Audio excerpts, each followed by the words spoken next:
Namun ternyata itu nggak bagus.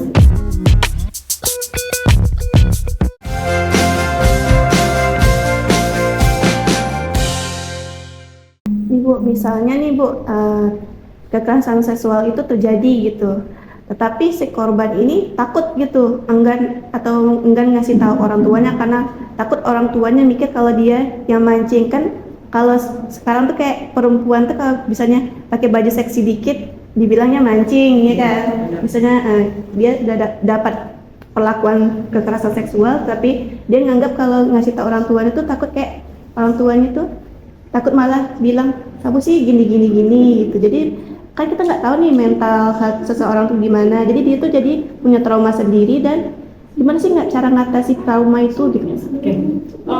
Kalau kita lihat, nah, trauma pada saat masih kecil itu sebenarnya dampaknya bisa sangat besar pada saat dia sudah menginjak remaja ataupun dewasa. Jadi ada salah satu, kalau kita lihat dari keperawatan jiwa, kekerasan seksual yang pernah dialami pada saat sebelumnya itu kadang-kadang imbasnya adalah ke perilaku pada saat dia besar. Jadi memang kalau kita lihat sekarang sebenarnya seksual itu terjadi karena ada pemicunya. Jadi artinya di sini kita kembali lagi bagaimana kita juga menjelaskan, menghindari penyebab supaya jangan sampai kekerasan seksual itu terjadi.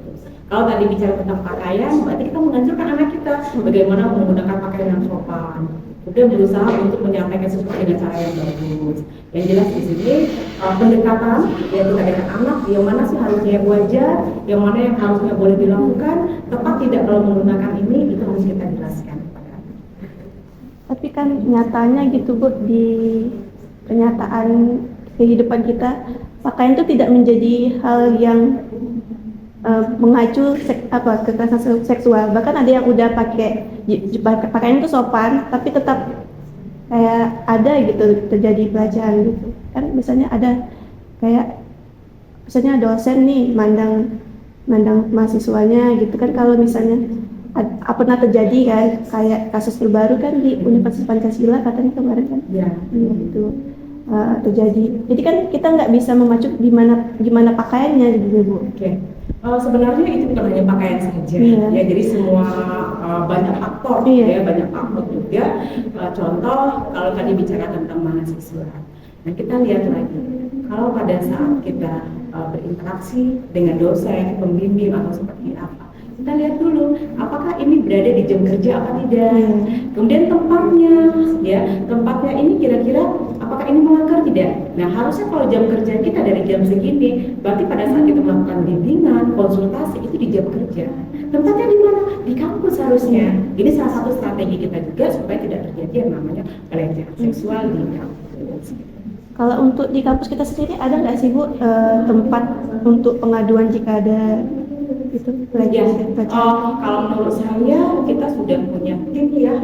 Itu ada kemarin kita baru mengikuti itu khusus memang untuk kegiatan anti kekerasan seksual di kampus. Itu bisa berbagi ke mahasiswa nanti. Jadi kalau ada hal-hal yang mungkin arah ke kekerasan seksual tersebut mungkin bisa melaporkan. Apakah itu ke bagian kemahasiswaan atau langsung ke adminnya dari perguruan tinggi sendiri buat laporan tertulis atau seperti apa, atau melalui media sosial langsung ke sana, nanti bisa kita proses. Nah, bagi mahasiswa yang mungkin di kampus kita ada pernah mengalami kekerasan seksual, bisa langsung melaporkan ke bagian kemahasiswaan. Nah, langsung balik ke topik kita yang sex education tadi Bu, apa sih dampak positif dan negatif dari sex education itu sendiri? Dampak positifnya, yang jelas kalau seks edukasi ini kita berikan kepada anak sedini mungkin, dia akan tahu kira-kira kalau nanti terjadi perubahan pada diri saya, ya kan? Ini adalah sesuatu yang normal, ya. Jadi tidak ada pertanyaan lagi, adik seperti ini, saya kok seperti ini, kenapa kok beda saya sama adik? Nah itu dijelaskan. Kemudian berikutnya lagi apa? Kita memberikan edukasi mana sih hal-hal yang tidak boleh lagi. Nah ini salah satunya pada saat kita di rumah. Kita menggunakan apa? Ke kamar mandi mungkin menggunakan pakaian berpakaian tidak sopan. Kita ajarkan anak bagaimana dia bisa ganti pakaian di kamar mandi. Nah, kemudian lagi memisahkan tempat tidur. Pada anak sudah masuk ke usia remaja, itu antara laki-laki dan perempuan tidak boleh disatukan lagi. Nah, jadi dia paham itu, sehingga kita juga bisa memberikan kepada edukasi kepada anak tersebut mana hal-hal yang boleh dilakukan antara laki-laki dan perempuan. Mungkin pada saat dia masih anak-anak, dia bermain antara anak-anak seumuran dia, itu hal yang biasa. Namun pada saat sudah menginjak remaja, itu sudah boleh dilakukan lagi, itu sudah nggak boleh. Dia nggak boleh pegang adik lagi, dia nggak boleh menyentuh kakak lagi, karena kakak sudah masuk di tahap ini. Nah, ini yang harus kita pahami, dan inilah tujuan kita memberikan edukasi kepada. Nah, kan tadi kita bahas dari anak-anak nih Bu. Kan anak-anak ini kan lagi masa pertumbuhan nih, jadi perlu gizi yang mencukupi ya, bahkan lebih gitu. Menurut Ibu tuh apakah 4 sehat 5 sempurna tuh masih bisa berlaku nih untuk di zaman sekarang gitu? Oke, 4 sehat 5 sempurna. Kalau kita dengar kata-kata ini, kalau tidak salah dulu 4 sehat 5 sempurna itu terakhirnya ada susu, buah, ikan gitu ya.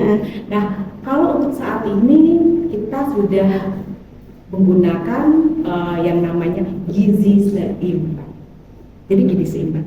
Jadi ada kalanya dulu kita beranggapan bahwa 4 sehat 5 sempurna ini bagus, namun ternyata itu nggak bagus. Ada kasus-kasus tertentu.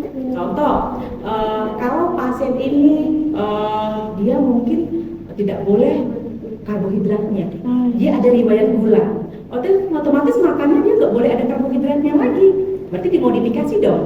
Artinya di sini yang dikatakan gizi seimbang di sini adalah makanan yang dikonsumsi itu sesuai dengan kebutuhan tubuh. Jadi tidak lagi menggunakan istilah 4 sehat 5 sempurna, tapi kita menerapkan konsep gizi seimbang. Caca ada yang mau tanya? Oke, jadi sekarang tuh kan banyak Bu, diet vegetarian lah, diet jalan kaki lah. Jadi Kak Bunga nih mungkin mau mencoba nih. Diet yang mana yang tepat?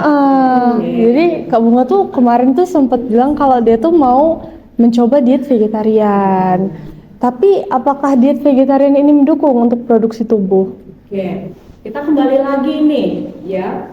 Katanya Bu, yang membuat kita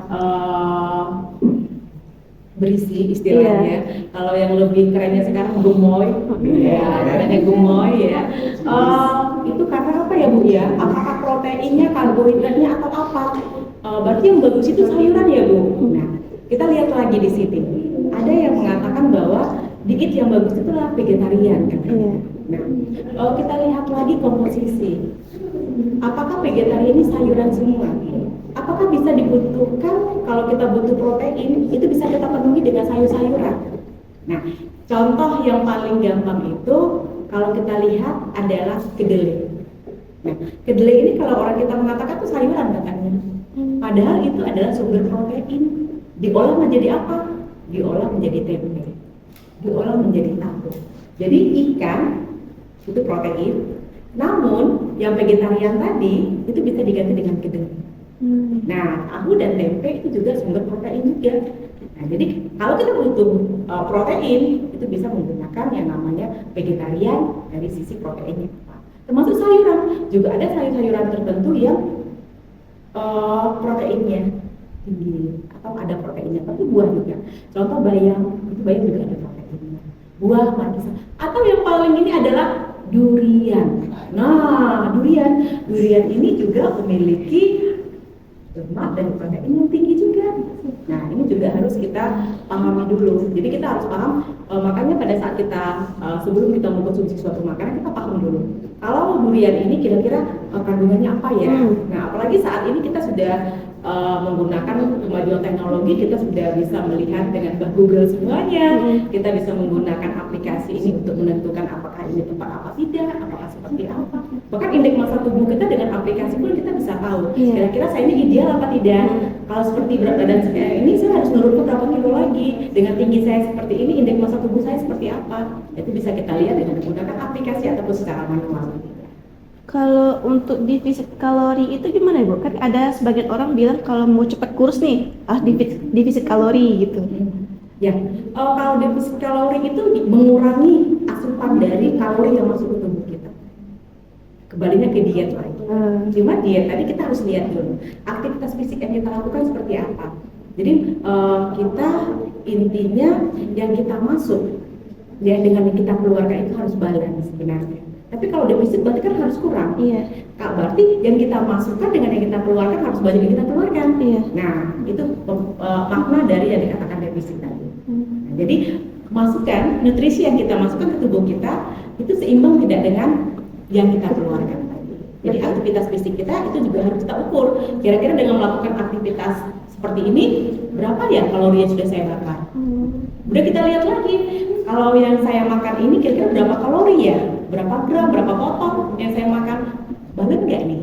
Nah, Berarti kalau nggak balance, pengaruhnya ke tubuh jadi ya, Bu? jelas, berarti ada penumpukan nanti. Nah, penumpukannya apa? Jadi cadangan lemak dalam tubuh kita. Sehingga apa yang terjadi? Gemoy. Berarti malah kalori bisa bikin berisi gitu, Bu? Bukan defisitnya, tapi kelebihan. Oh, kelebihan.